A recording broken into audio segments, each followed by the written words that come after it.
જીકેપીએલનું આયોજન કરવામાં આવ્યું ડભોઈ ખાતે. એની પ્રથમ સિઝનનું આયોજન કરવામાં આવેલું હતું.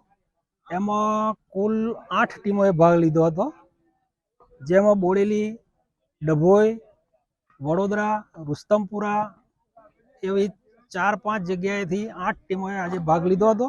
3 દિવસ સુધી ટુર્નામેન્ટ ચાલી અને ડભોઈ ખાતે આજે સેમિફાઇનલ ને ફાઇનલ રમાઈ હતી, જેમાં ફાઇનલમાં રુસ્તમપુરાની ટીમ અને વડોદરા તાંદલજાની ટીમ ફાઇનલમાં રમાઈ અને બહુ સારા વાતાવરણમાં રમાઈ અને ખૂબ ખેલદિલીપૂર્વક બધા ખેલાડીઓ રમ્યા અને ખરેખર ખૂબ એન્જોય કર્યું.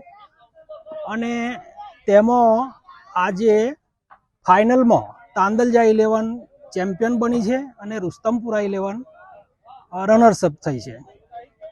આજરોજ આ ટુર્નામેન્ટના અંતે ખત્રી સમાજના અગ્રણીઓની હાજરીમાં અને ડભોઈ ખત્રી સમાજના અગ્રણીઓની હાજરીમાં ઇનામ વિતરણ અને ટ્રોફીઓનું વિતરણ કરવામાં આવ્યું હતું.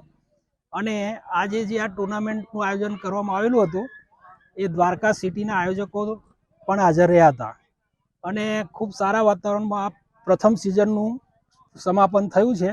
અને હવે પછી પણ આ જ પ્રમાણે આયોજન કરવાનું દરેકે આયોજકોએ નિર્ધાર વ્યક્ત કર્યો હતો.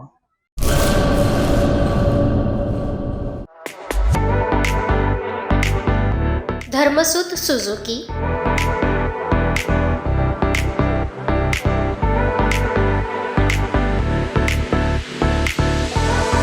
ધર્મસુત ઓટો લિંક LLP 62 પ્રસાદી પ્લોટ સંસ્કાર નગર ભુજ કચ્છ. Mobile number 9825553691.